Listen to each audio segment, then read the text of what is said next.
This week, we welcome Phillip Wylie, an instructor at EIN, to discuss offensive cybersecurity education and getting started in pen testing.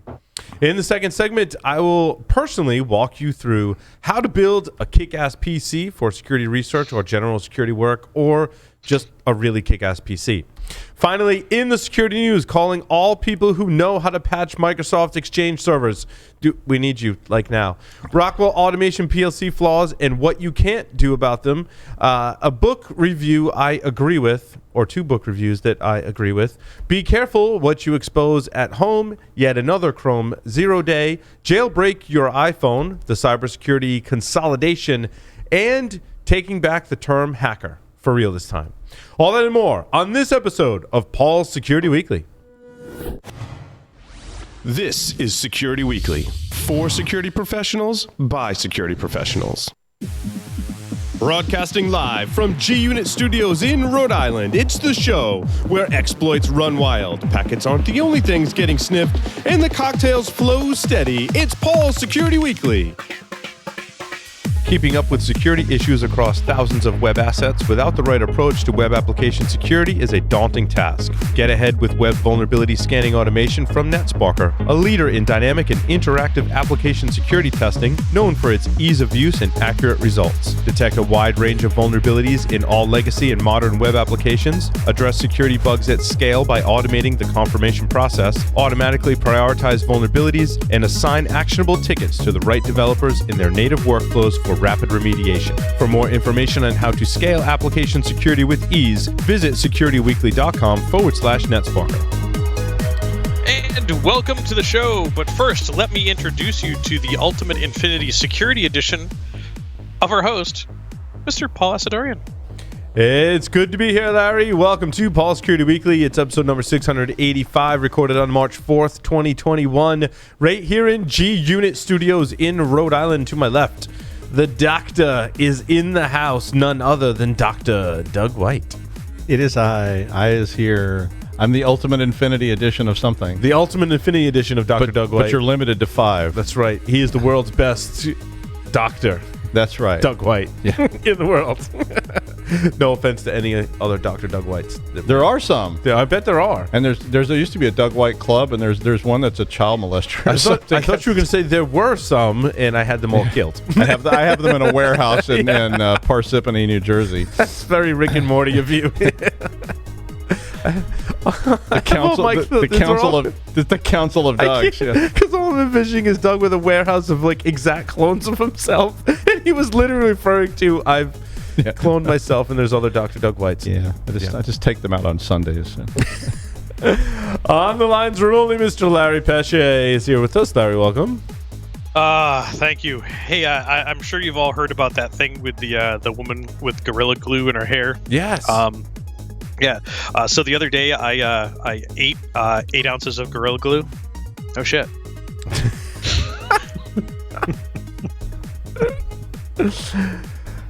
Here to warn us of the dangers of Gorilla Glues, Mr. Lee Neely is here with us.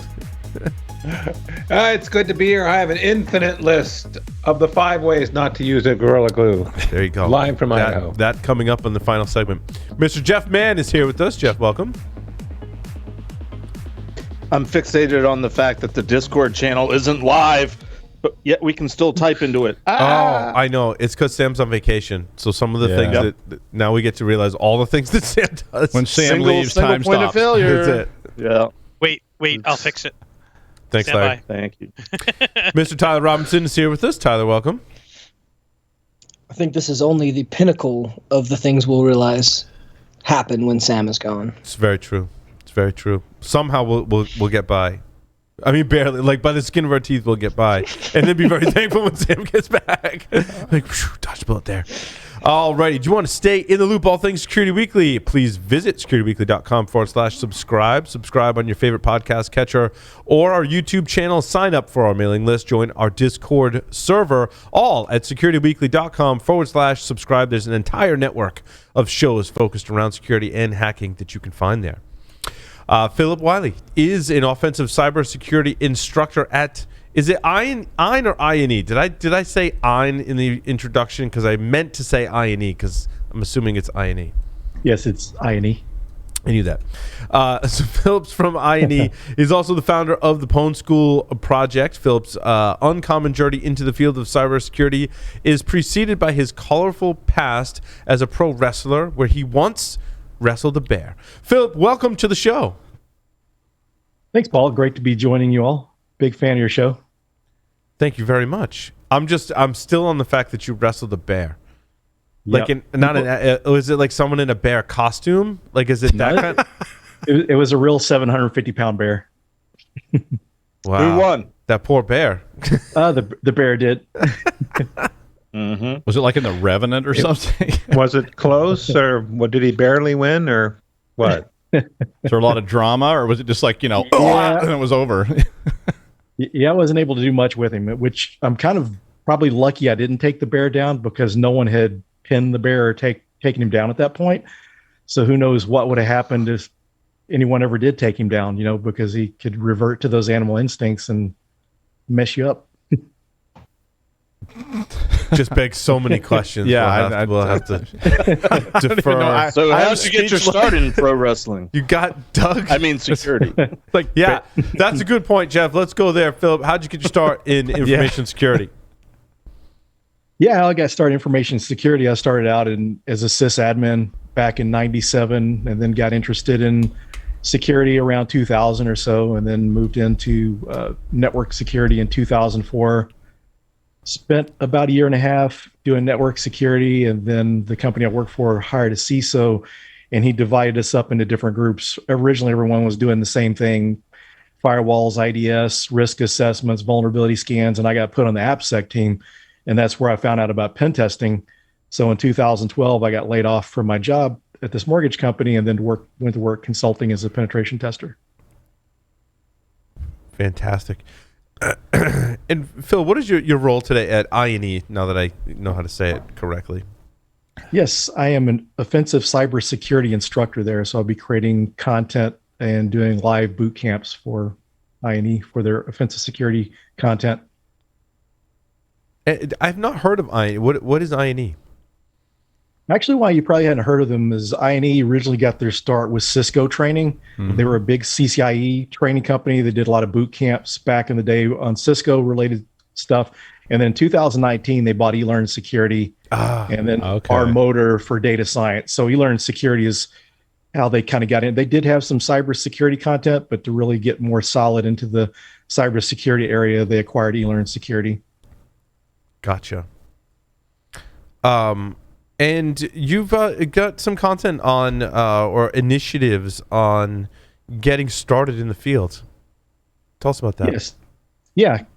It kind of really got interested in that area because before I started teaching at Dallas College in 2018. And prior to that, I did a lot of mentoring, and then people wanted to get started as pen testers would ask my advice. So that kind of got me interested in that. And when I started teaching at Dallas College, it was a way to do that on a broader scale.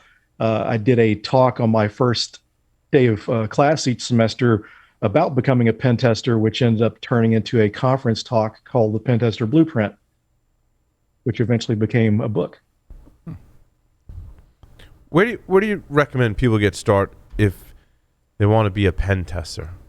Because it is just but one kind of subfield in our That's field. the most common question I get too is and I see that question all the time, is how do I get started being a pen tester? And we get that all the time from like people that are looking at universities, and they're like, I think I think if you don't have IT experience, I think a good path education wise, you don't necessarily have to get the certifications, but I think start with like A+, learn that content, Network Plus, and then Security Plus, because you need that foundation. And if you're going to go like into web app pen testing, then if you learn some web development, did something like Code Academy to learn some web app development to kind of learn there. You got to understand the technology first. A lot of people want to jump in hacking right away, but you got to understand the technology. You need to be able to, understand the technology, how to secure it before you can break into it. So people without any formal experience, I tell them to start out like A+, Security Plus, Network Plus, learning that content, not necessarily getting the certifications, but having that foundation before you start. And I even think it's a great idea if you can start in security in some other area or IT, because you need that that knowledge first, because otherwise you could jump in. And I've seen people start out as pen testers, but you're going to be doing a lot more Googling during your pen test, and that kind of slows you down a little bit. So if you have that technology knowledge starting out, it makes a big difference. Yeah, I think as I start looking at the various roles in security, I don't want to say that, paint the pen testers as elite necessarily, and there's a lot of, meanings of that term, but what I hear, the common themes that I've heard, having been a pen tester myself, is it requires more study to get to that point. That's what I tell them. I'm like, I would call it an elite skill, because it has sort of a culmination. Like Phillip said, he's saying all these things. You heard him say, a whole big spectrum of stuff there, and you have to know all that stuff, because you can't pen test if you don't understand the networking and the programming and whatever components, as well as the security components. So it's like all that stuff combined, and you have to sort of sit on top of that. And I think it's definitely, for what I tell, like beginning students, that it's way up on the high hill of things with requirements. Do you think it is actually possible anymore? I guess, is it possible to become a good pen tester or a good offensive practitioner if you do not have ops experience? I think you could do that, but there's a lot more studying that you're having to do up front. I had a student from the first semester I taught at Dallas College. They became a pen tester. She was a mom, had kids that were through college. While she was going to school, she didn't want to take an internship because she didn't want to work for free.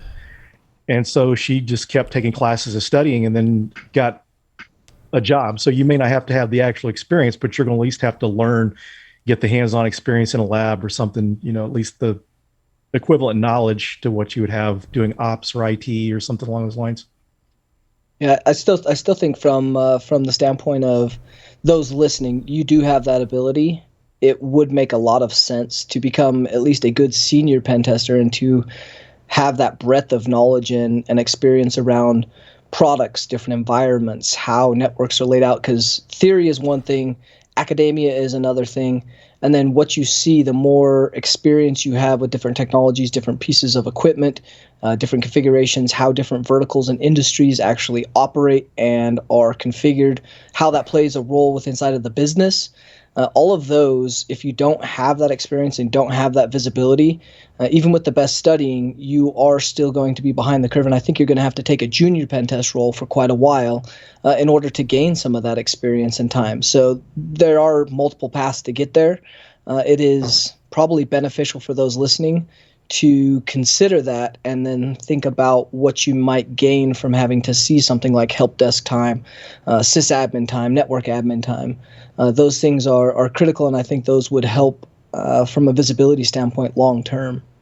It begs the question, though, so what differentiates a pen tester from someone without moral, ethical values necessarily that's just breaking into stuff? Certainly they may not have spent time as a systems administrator. Certainly some have, but not everyone does, and yet they're able to break into stuff. But I think they spend that time. They just didn't do it at work. They sit there in their basement. They attacked things and failed, and they said, now read online, and then they start reading because they go, what is this? I mean, if you just, anybody sits down and they say, what are these things called packets? What do they look like? Okay, well, you can figure that out. You just got to go look it up. We said, I think it was yesterday's show, we said everyone should read TCP/IP Illustrated Volume 1 by Richard Stevens, and that you can go buy online. You can probably go to the library, check it out if you're old school, and read it from cover to cover. And you've got a fairly decent understanding of TCP/IP from that point forward.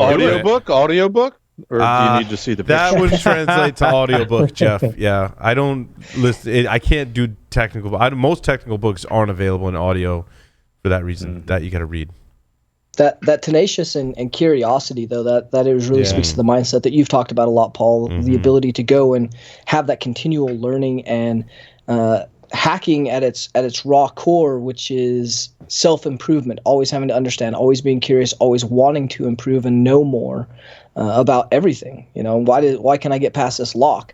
Why does this packet look this way, and can I modify it? Like, all of those things are that tenacious aspect that allows you to get past the hard stuff, which is a studying and understanding, a little bit about everything.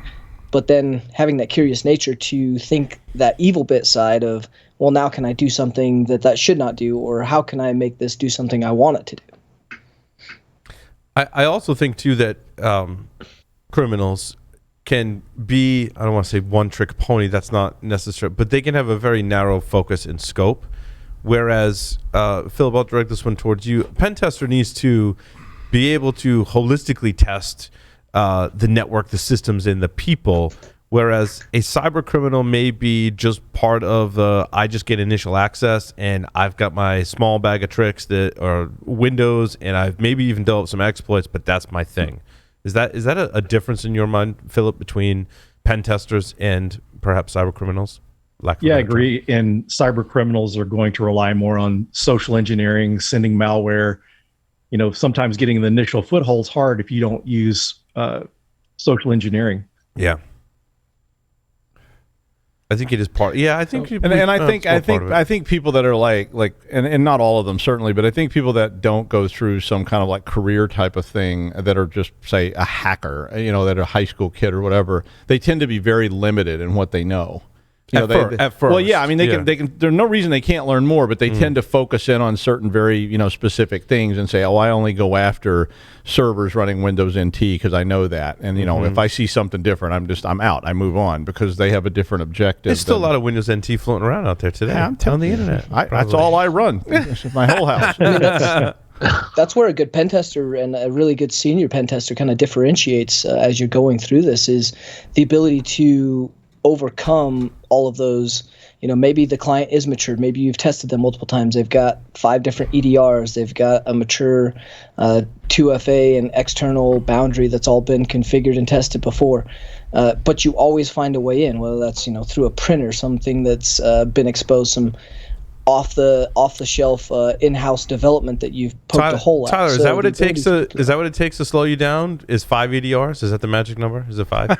Well, seven right now is the magic number, but that's the infinite 7. So it's kind of a different EDR and AV in and of itself. So, but it's a good point, Phillip. I want to turn it back to you. How do you simulate the real world for your students?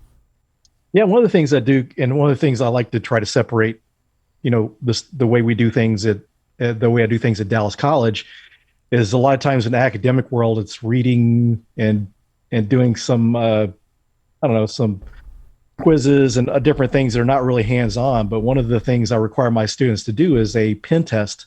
Their final project is a pen test of the lab. So through the class, we do demos, we go through the book. We were using Georgia Weidman's book for the class the first semester. But then the CompTIA Pentest Plus book came out. We went to that, but they have to perform a pen test. So they've got like 5 systems on the network. We have Nessus set up. So they do their vulnerability scanning and they perform a pen test and write the report. Yeah, I even think it'd be interesting to take a step further and simulate a real environment with users behind the keyboards. That's where it gets tricky. That would be interesting. That's where it gets tricky. I did a forensics one like that once. Divide the class in half and have there you them go at it. Well, that's the CCDC Collegiate Cyber Defense. That's pretty much how they do classes. I think like ours are like that. They have like an environment where they have servers and they have targets and they have people that blue team the targets and people that red team the targets. So because you have to try to simulate that somehow, but you can't simulate everything you're going to see as a like live pen tester. There's just no way. Right. It's like, I think another thing that's different, Phillip, you mentioned they had to do a pen test, is the communication skills required to be a pen tester versus if you're a cyber criminal somewhere, like you're not presenting the report to the client at the end, obviously. Yeah. Do they have to present, your students have to present the report to you at the end? No, they don't, but that would have been a great idea. Because that's one of the toughest things, presenting the report. Some of the people I mentor that are getting into pen testing, and let them know, say, you want to be careful when you do this pen test. You want to build that rapport, let them know we're all on the same side, because people get pretty upset when you find vulnerabilities. It's like you're telling them their kid's ugly or something. Yeah. You should get some of your friends to go out and threaten them in the hall before they go in to do the presentation too, and say like, "You make me look bad in there. I guarantee you'll never work in this industry again. So you just keep that in mind as you present this crap." You've been told that multiple times during your career. That exact scene hasn't it? Oh yeah. None of them look like people who could wrestle a bear. But yeah. You know who I am? I had that last week. Like, geez. Right? It still happens.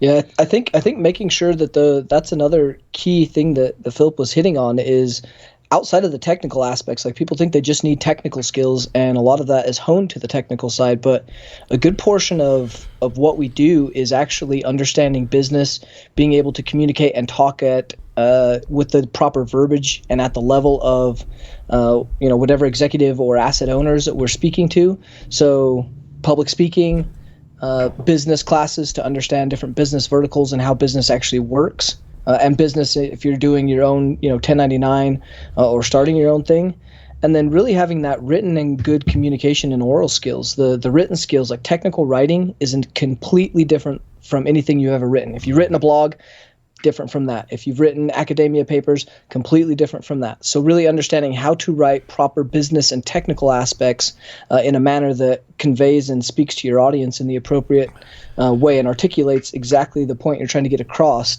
without some of the political ramifications that can come from it. Yeah, and the better job you do writing that report, the easier it is for you when you're doing the debriefing or reading the report. There's one other aspect to that, and that is, at least I think there's some value in understanding the business processes, how applications are maintained, updated, etc.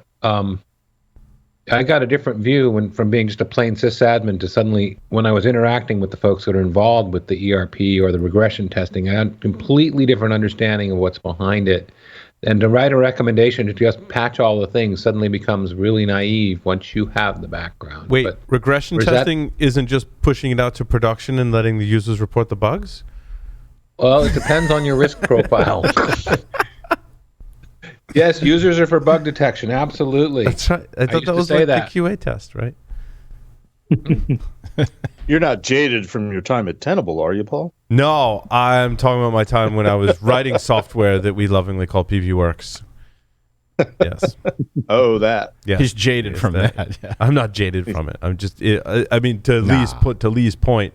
And Phillip, I don't know how you translate this to the classroom setting, but I think most of us, not all of us, and many of us listening as well, have been at a point where, as you kind of started out this conversation, Phillip, we've been the folks that have built the things and then became the people that were breaking the things.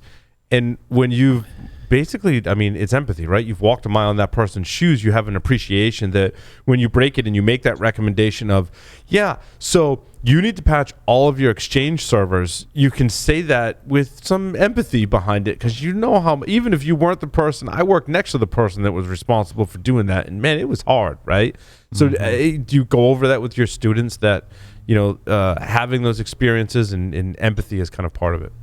Yeah, and one of the things I stress too is when you're in there, be careful, don't be like a bull in a china shop, because, if you break something, then someone else has got to restore it. You're going to make the customer mad if you take things out of production. So to be careful. And, that's one of the differences between like a cyber criminal and a pen tester is, a pen tester is trying to go through without breaking stuff.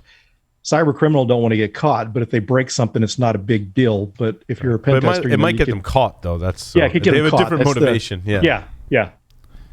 But they don't care if it's not working afterwards. I mean, once they've gotten what they've. Yeah, I mean, they got in, got out, and the whole place. In fact, sometimes that is just, I call that like throwing the lit cigarette over your shoulder as you walk out the door. And some of us call that not Petya, but I was calling it Ryak myself. But if there ever was a burn all of the systems, one has to wonder, hold on, what was on those systems that you were trying to cover up? Exactly.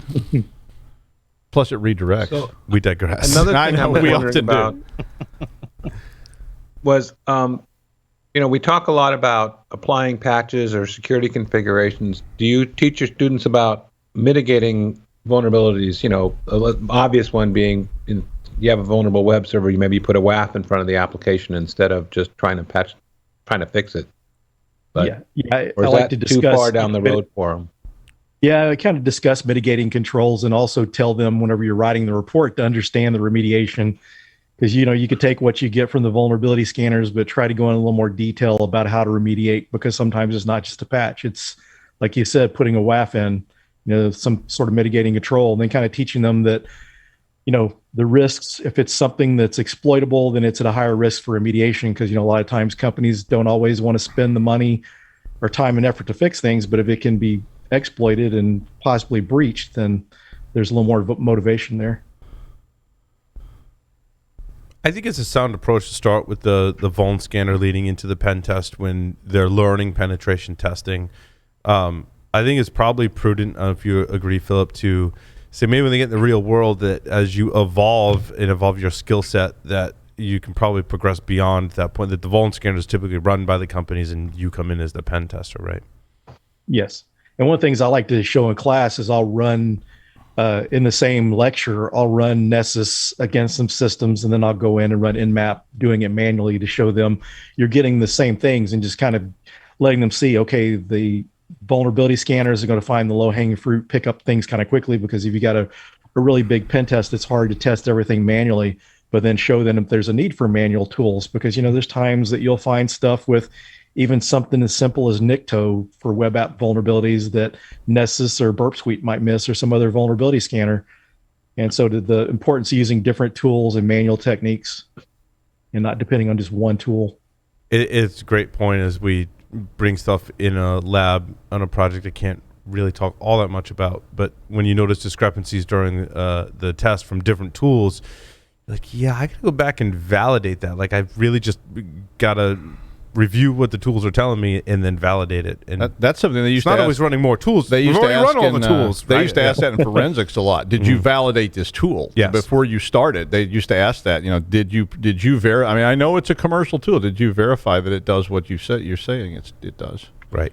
So I think that's important in pen tests too. Maybe that you make sure your tools do what they think, or they say they do. Well, and not using defaults, right? Like, that's one of the big things that will distinguish half decent companies and pen testers, is really understanding the tool, not just the code. What does the tool actually do? What artifacts is it leaving? What kind of authentication is it handling on the wire? Is that going to trigger some kind of an EDR? Is there discrepancies with inside of that, or default strings that may get you caught? Is it leveraging something like NTLM versus Kerberos, when you could modify an IP address versus a domain name in order to make those things act differently? So really understanding the tool and understanding the technology underneath, and then how all that plays together, makes a huge difference from a stealth and maturity level standpoint. So really making sure you know how your tools work, and you've tested that and validated that in your own lab before actually just going out and using it. Yeah, it's hard to. I mean, you can teach situational awareness, but it's no replacement for experience. Yeah. I was literally just in that same boat, Tyler. I was like, well, this tool is telling me one thing, and this tool didn't tell me that same thing. So let me run a scan, and that told me nothing. And I'm like, it's got to be a WAF somewhere. Like, I got to go whitelist this and then scan again, right? And it's that situational awareness that is, it's just no replacement for experience, right? Yeah. I'm going to ask Phillip something too. Go ahead, Tyler. Go Tyler finish though. No, I was saying those experience points are invaluable, and you usually only make that mistake once if you're paying attention to what you do. And that's another great aspect of this is as you're learning, or as you see other people make mistakes, or you notice something as you're reading, like, make sure you're keeping those lessons learned and archiving those, because your memory will eventually fill up with so much information that it will fail you, and you will forget, what was that one thing we did that triggered that EDR that one place, and how do you get around it? Like, keeping good notes and archiving your experiences is very critical for long-term retention. Yeah, and I'm so bad at that sometimes. And just when I think I'm getting better, I'm like, I'm still bad at that. Well, I wanted to ask Phillip. Go ahead, Doug. So how do you talk to students about scope? Because one of my big flaws in I think teaching pen testing and things like that, and I've taught it before, is I tend to make sort of black hatty kind of jokes about what we're doing and things like that, and it's very easy for students to take things the wrong way, and they take things too far. I learned that sort of the hard way. And the students learned it too, but there was that whole indictment thing. But But I mean, I was wondering what your take on that is. How do you talk to? I mean, we talk about scope here a lot and scope in the real world, but how do you talk to students about that? What's your advice? Yeah, one of the things just kind of leading up to that, whenever the first of class, we go over methodology and I talk about the penetration testing execution standard, and I really, tell the students to make sure to stay within scope, even if you find something good. I've got people that I mentor; they're doing a pen test, and they find something that's out of scope and they want to go after it. It looks juicy. I said, well, you just have to report what you found that further may be possible, but you need to get the scope expanded and agreed upon and accepted by the customer before you go after it. So I'll make sure that they know, and just kind of even giving some examples, because validating the scope, making sure you're checking those net blocks to make sure it's actually that customer's and that you're not doing the accidental. I've had people give me the wrong IP address ranges for a pen test before, go back and give them the initial results of some scans, and that's not our IP address. So yeah, really, letting them know that, because Jason Street has a really good talk, or story about him being over in Lebanon testing a bank, and he's in the wrong office. They're in the same building, so he's already got like a foothold into their systems, and then they detect him. And fortunately, the client that was having the pen test done talked to the other company, say, well, you got a free pen test out of the deal, and calm them down. But I let them know, that there is sometimes legal things at jeopardy there if you're testing the wrong company. And then just as far as testing to begin with, if you take something down that still belongs to that company and it's not in scope, you can get yourself in trouble there and not get return business. Or if it's someone you work for, you could get in a lot of trouble, going out of scope. And then anytime after that, if something happens and they question you or think that it's the pen tester that did it, just kind of like DNS, it's always DNS's fault. So then after that, it's the pen tester's fault. Mm-hmm. Have a good attorney. Yeah, I mean that goes down to the business aspects of understanding how the industry works. Like, how does insurance work? What kind of insurance do you have to have? Yep. You have errors and omissions. You've got professional liability. How do all these play with inside of your business? Even understanding business types. Are you running an LLC? If you're not like separating your LLC, you're not getting any of the legal coverage there. So are you doing an LLC, an S corp, a C corp? Are you filing an S corp tax status with an LLC? Like, these are all really important aspects of consulting and how your life will be impacted from a dollar amount at the end of the year if you don't get that correct and don't understand the ins and outs of those particularities. And I think a lot of people don't have that. I mean that's a problem on day one. And I get asked that a lot by people too about, I want to get into consulting, I want to be a pen tester. And I'm like, well, you need an attorney, you need some guidance, you're going to need probably a senior person who's been doing this for a while. Because yeah, back in the bad old days, everybody just sort of jumped in and hung on and hoped that it all worked out. But today there is an industry around it, and that means there's attorneys that go after people that break rules. And I think it's a huge problem. So, I think for students especially, we have to be very careful that we try to make sure the students understand what they're getting into. Because piss off the wrong sheriff, you could be in trouble. Yeah, and don't go to Iowa. Too soon? Too soon? Too soon. Never too soon. No. It's been 72 hours. Come on. Tyler, you bring a good point. I think it make for a great segment. Talk about, some of that stuff. Yeah. Yeah, there's a ton of experience points to be learned from that, and it's not something that I've probably spent tens of thousands of dollars to learn a lot of the business aspects, the tax aspects, the accounting aspects, but that's just because I'm curious. I want to know it myself. I want to understand as much as the accountant does, so I can A, speak their language, I understand how business works and can maybe use that, but B, so I can hack my life better and set myself up for the most successful aspects that I can bring about.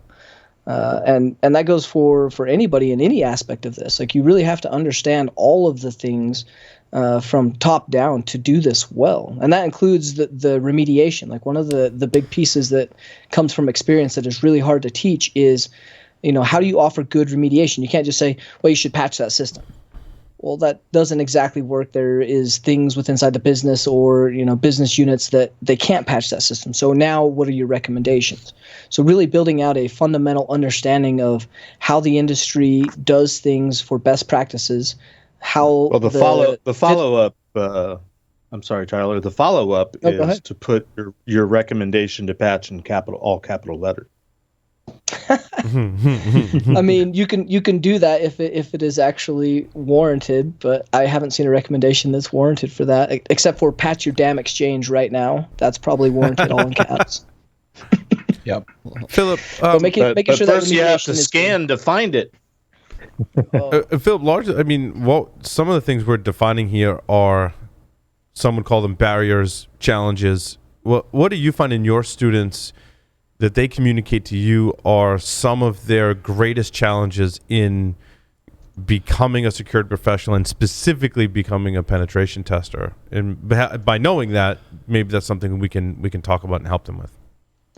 I think the biggest thing is getting experience, getting their foot in the door. That's the thing I see that's most difficult. And students that are able to get internships, that makes it a lot easier to get in. If someone is already working in IT, even if it's just help desk or desktop support, it's easier to get in if you've got that experience than if you don't have any. So that's one of the biggest things I see is people not, getting in the field too easy. And it would be nice to see more, I don't know, maybe internships or apprenticeships open to people that weren't necessarily traditional students. Maybe, bring someone on for 90 days, give them a shot at entry-level role and see if they're able to pick it up or not, to give them a shot. Because, we've got supposed to have all this shortage of people, and there's a lot of people wanting to get in, but trying to get in is pretty difficult.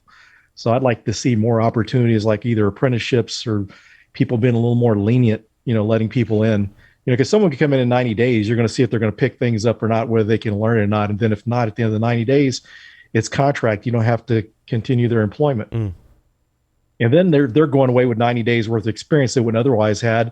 And just like an internship, they can go somewhere else and they're going to have an easier time getting a job because now they do have some experience.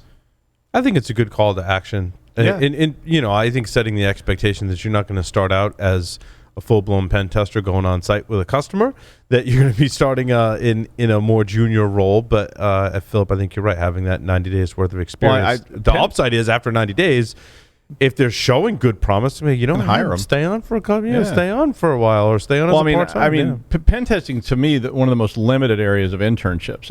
All of our students are required to do an internship, and they mostly do 3 or 4. While they're in school, because I tell them do it. But they a lot of them want to do. We've taken on interns from your school but as well. They rarely get pen testing internships. I've never seen they get sysadmin, they get SOC, they get stuff, policy, and but things we like tell that. them they need that experience to get to be a pen well, they tester. do, and and there's nothing wrong with what they're getting there, and that's a way you get to be a pen tester too, is by adding those pieces. Yes. And I always tell people, how can you be a pen tester? You never worked in a SOC, you never done any of these things like we were talking about earlier. But that is definitely one of the places where we've seen very little. And I'd like to see more people saying, hey, we'll bring you on. You're gonna be like junior intern watching the pen testers work, but that's okay. You gotta know the lingo. I was explaining to my mom that she's like, what's enterprise security? What does that mean? Is that like a Star Trek reference? Like what is like enterprise software, like people that don't work in IT. My mom's a teacher, but people that don't work in IT don't understand not just the lingo, but the dynamics. When my mom asks me this stuff, I just go, it's a sex thing, Mom. Don't ask about it. And then they never ask. You'll never hear about that again. I think the hardest part with the offensive or the pen testing side for internships is most of us that do this full time, and most of us senior, there's very little time in the day or night to kind of provide a lot of that mentorship that is really hard to offer. I've got 2 interns right now, and I'm going to tell you the level of engagement and interaction is very difficult to keep their hungry, new, found passion bridled with some work to do, and the 2, providing that good mentorship as they're doing it. It becomes very difficult. Garrett and Travis are phenomenal at what they're doing and what they're learning, but really providing them enough mentorship where they're learning underneath of me while doing a full-time job, while doing other things. I think that's where the big disconnect is. Even in a little bit bigger organizations, you have a very full workload as a senior pen tester that's overseeing multiple engagements and report writing and all of that. So really, the ride-along is about one of the only aspects that you can probably get away with doing at that level. I just envision Tyler's ride-alongs being just like training day. Yeah. Philip, what programming language? So what programming language do you tell people to have? I'd say as far as scripting, Python, and as far as programming languages, C, I think C#'s pretty good now because since the PowerShell exploits are not as useful now, you still see some, but it's getting to be detected more. But one language I really like is Go. Golang. Since you can create portable executables and you can compile them on any platform to execute on any platform, I think that's a good tool. And you're seeing more tools being written in Go. Philip, I think you bring up a fantastic point that, people always point to one particular language, or learn any language, but I like that you called out a scripting language and a language that you compile. Yep. Because even just writing even simple programs in something like Go and going through the compiler and all those steps lays the foundation for you to understand exploits and read other people's code that might be compiled versus scripted, which is a very big difference. I completely agree. I mean, that's I think our curriculum's been in that groove for a long time. Of course, our curriculum came from all of you people, so that's why it's like that. But yeah, I think really understanding like what your passion is and like how you're going. If you're just doing strictly pen testing, like are you going to specialize in Linux or Windows? You have to know it all, and you have to be very good at all of it. And so you do have to have that scripting side, and you do have to have some programming, but fundamentally, like there are certain languages that will provide more advantages. Things like C or C#, some of the .NET assemblies, like those are all Windows kind of geared Windows centric for custom malware. They're very important. PowerShell. A lot of those don't apply to Linux, but you still need to know Python. Python's used, and now we use that a ton. Go is a fantastic example. It's very, very popular right now with a lot of the tooling that's for C2. So really, you can't focus. You really have to understand the fundamentals of programming, and then you have to figure out where it's going to be most useful for what you're currently doing, as well as continually adapting and growing too. Yeah, I would JavaScript for web stuff too. Yeah, I think in today's day and age, everything is right. I wish I had spent more time over the years in JavaScript, but I don't know that I would replace that with the experiences that I had with C and I mean, it is a zero-sum game at some point. I mean, whatever you're teaching people, you have to say, okay, where does this? Where do you want to focus? I mean, otherwise it's like, okay, you're going to be in a 17-year degree program, but then you might, at the end of that, you got to cut the cord at some point. Learn assembler too. Come on. Yeah, and then there's always that too. So I have a question. Some old friends there. Working on the assumption that not everybody is cut out to be a pen tester, how do you deal with the people that just aren't cutting it? I mean, do they figure it out for themselves, or do you sometimes have to like nudge people along? I don't like to discourage people, and I had this student spring semester last year. First day of class, he says, "I want to be as good as you, but I don't want to take as long. Can I do that?" So yeah, it's limited to the amount of time and effort you want to put into it. How quick you'll be. About 2 weeks into the semester, he says, can I still learn this without reading the textbook? And so I really didn't want to discourage him. I said, well, if you're not reading the textbook, you need to spend a lot more time on the hands-on part of the labs and really learning how to use the tools. And you can do that. I just try not to discourage. And out of a lot of students I've had come through my class, I was really surprised. He got a job as a pen tester. So I really try to be careful not to do anything to damage anyone's ambitions, because you don't know. You could have the sharpest person, you're teaching, and they may have a really hard time finding a job, but then someone that's not as talented comes along, and you just really don't want to discourage them, but they actually got a job. So I'm just really careful. I really never try to discourage. I just kind of point areas to work on, but really don't. Everyone learns differently too, Philip, and I appreciate that you recognize that in your students too. Jeff? But it is. Well, I was gonna say if the guy had come to you and said, this textbook's not doing it for me, but I Googled and I researched and I did that and the other, and I think I'm good. If they had, and maybe they did and they just didn't tell you, demonstrated that they found some other way to do it. Because to me, there's this sort of paradox that, in my mind, a hacker is someone that doesn't accept things at face values, tries to figure out a different, better way to do things, tries to figure out, we're lazy, shortcuts, and things like that. And so when people come to me and it's like, how do I become a hacker? How do I become a pen tester? I'm like, if you got to ask, maybe you don't have the psyche to do it. But also, the paradox is that hackers are free spirits, free thinkers, don't fit within a mold. And yet we have programs and structures now to try to teach people and train people to become hackers. It just seems sort of... Yeah, I mean, Jeff, to your point, Philip, that student that got a job had the hacker mindset. He's like, wait, can I do this without reading the book? And I think shortcut and hack are probably interchangeable in this context. Yeah, I was going to add to that, though. The bad news is that there's also the student who says, can I do this without reading a book? And then Philip says, do the labs, and you can learn it that way. And then the student says, well, can I do it without reading the book or doing the labs? Because then that's different. Yeah, I know we get those people too, and that's a scary thing because I don't like to discourage people either. But sometimes I want to just take them aside and go, there are other things in the world, like I don't know, surfing instructor. There's other things. Are they hacking the learning system, or are they just wanting to take the shortcuts because they want to be lazy and they're not really passionate about it? You're right. That's two different things. Philip, sorry, do you have a comment? No, that's one of the interesting things is I offer my class. When I first started teaching the class, I wanted to offer it as continuing ed and credit because there's a lot of people in the community that wanted to learn pen testing, but they didn't want, they didn't have to have all this, the basic stuff to be able to take the class because I knew there was a professional need for it. So I had students that applied both ways. And most of the time, the students I had that really did pretty well were students that were doing it as continuing ed, trying to learn the skill, and over the past couple of years, it's a requirement to graduate now, so everyone has to come through my class.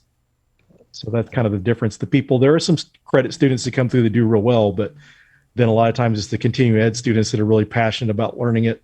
They've worked in IT or security for a while. Yep, we get those, and they're great. I'm sorry, Tyler. Go ahead. That's the key, is that passion to learn, and really making sure that we're putting a check on that instant gratification, the instant gratification generation thing that is, coming up from, old BBS forums. You had to read and make sure you had all your questions, you did your research, or you get your ass chewed out on a BBS forum because you didn't, look up the answer or try harder. Someone would eventually take you under their wing if they seen you put forth effort and you tried to learn. But now we have, a lot of this instant gratification. We have this people that want to shortcut everything, which that's a great hacker spirit, but you have to be willing to put in the work and understand that this is not going to come fast. Like, you can't just become a professional pen tester in, 3 to 5 years. That's just probably not going to happen without a ton of work. Yeah, it's an easy thing to gauge when you go ask a more senior person a question. And they're like, did you try this? And I'm like, well, yeah, like I tried that and like these two other things, and then they'll usually help you. But if the senior person says, did you try this? And you're like, wait, what's that? And they're like, go back and do your homework and then come ask me a question, right? So I had two questions. We were talking about languages. The other day I was reading about that they have, what is it?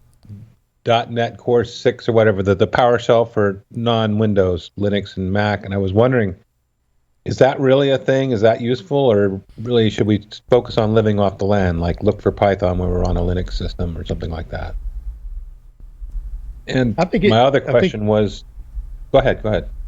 I think it can be helpful. It's just an extra tool to use but I would think most cases as a pen tester, you're going to want like a Windows VM or a separate Windows testing system along with Linux. So, I mean, it is good to be able to do that. I mean, because you can even run PowerShell on Mac even too. But I think it's good to have separate. And living off the land is a good thing too, because, if you're on a system, you're not able to upload tools and stuff. So I think it's important to be able to live off the land too. So I think kind of a combination of things. Yeah, if I see my Linux systems running .NET, that's a huge red flag right there. Yeah, you might get caught if you do that. Having some .NET is super useful. So if you know .NET on the Windows side, .NET Core, like that's a handy language to have. Well, there's a difference between what's really cool to have in your toolkit, as it were, versus what is a big red flag if you drop it in the wrong spot.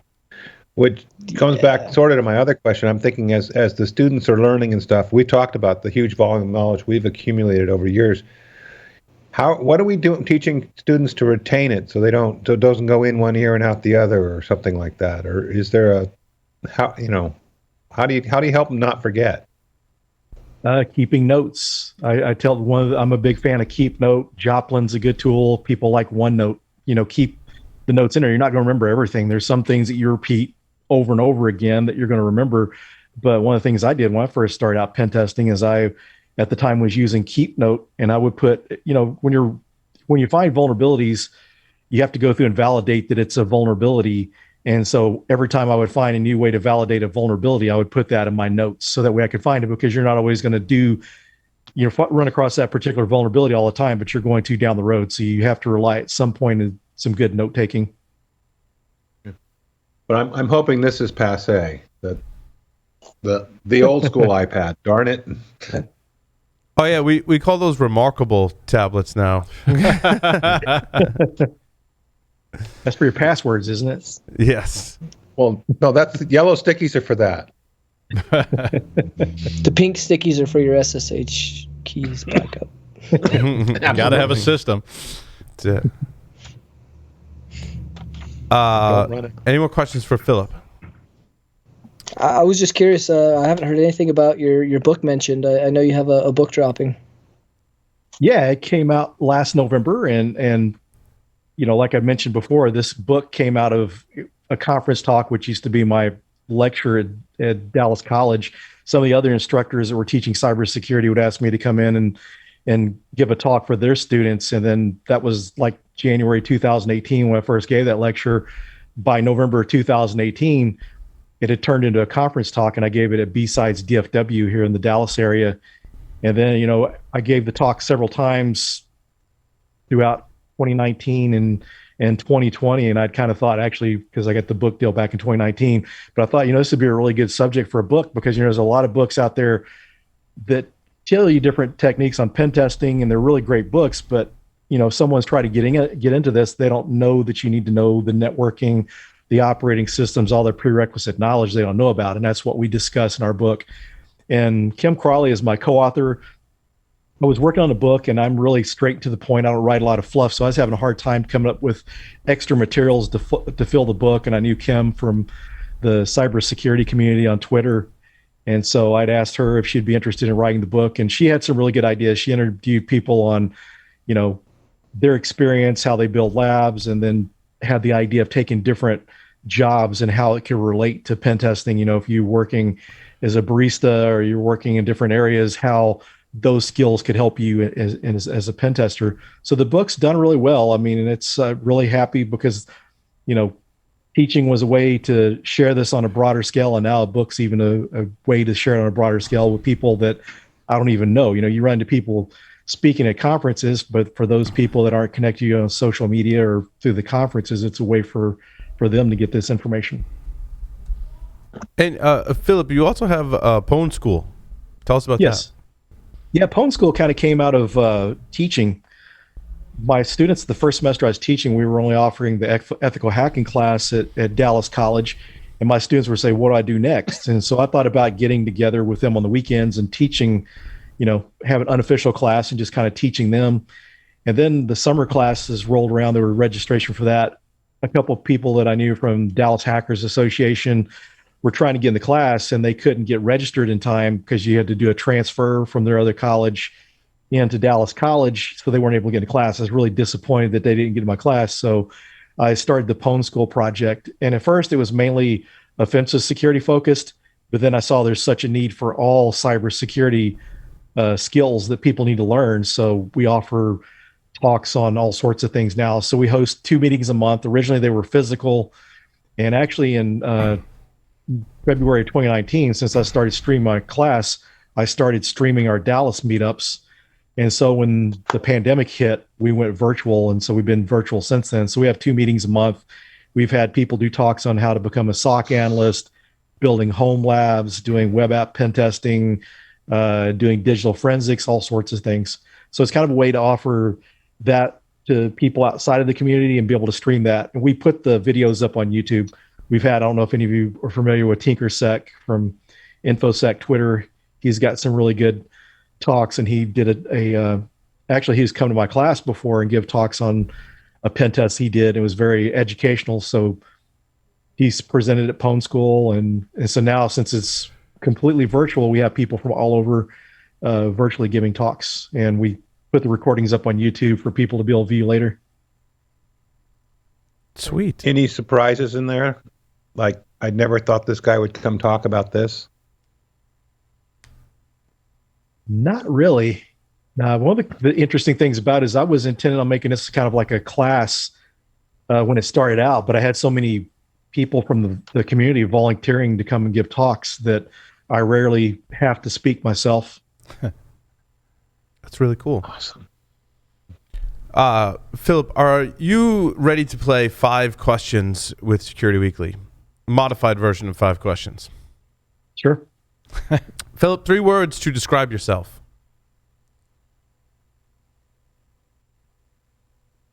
Passionate, friendly, and helpful. If you were a serial killer, what would be your weapon of choice?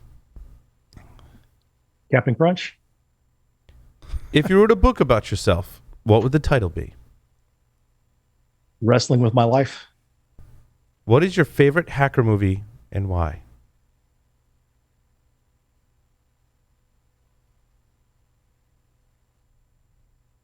That's the stumper. That's the stumper. I'm trying it out, Jeff. It's a good one. I like it. Okay. Actually, my first favorite was Swordfish before I actually got into security. But then after that, I guess really, my favorite, if anything, as far as like series, I liked Mr. Robot, since there was some realism to that. But a lot of the other ones aren't too realistic. With like the movie Black Hat wasn't too bad, since they showed some social engineering. But some of the stuff gets too kind of corny and Plus Thor unrealistic. Thor doesn't get to use his hammer. Choose 2 celebrities to be your parents. Alive, dead, fictional, or otherwise.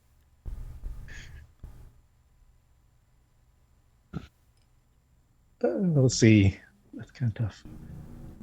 James Earl Jones and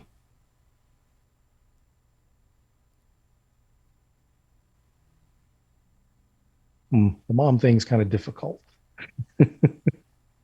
It's an Oedipal thing. I can't imagine James Earl Jones as my dad. What are you doing now? It's like, oh God, no. Phil, I am your father. Right? Man, I don't know who the mom's who's Mom's a tough one. Who broke this? Yeah, it's kind of tough. Yeah. Angelina Jolie. It is the most popular answer for mom. That is a popular answer. I think it you would be want appropriate for him. It's your answer, Phil. It's your answer, Phil. You can't win. I'm hoping. And don't forget, this is 2021, and there are such things as blended families. So, or single dads. Yeah, absolutely. Or it could be a bear. I mean, in some places you are married to the bear now. I mean, it's like, But you really should be saying Halle Berry. There, I said it. Boom. We're going with James Earl Jones, all right? That's what he's comfortable I think with. that's a good. I mean, you got the voice. Good. It'd be useful in some circumstances, and it's when you're in trouble, it's bad. When somebody else is messing with you, it's like, what are you doing to my son? I can't do the voice, but it's like everybody's running like hell. Can you imagine some 8-year-old James Earl Jones, your dad yelling from the porch, "Get off my property!" It's like, oh my God. Phillip's link to Phillip's book as well as the Pwn School is in the show notes for this episode. Phillip, thank you very much for appearing on Paul Security Weekly. Thanks for having me. With that, we will take a short break, come back, talk about how to build a kick-ass PC. Coming up next.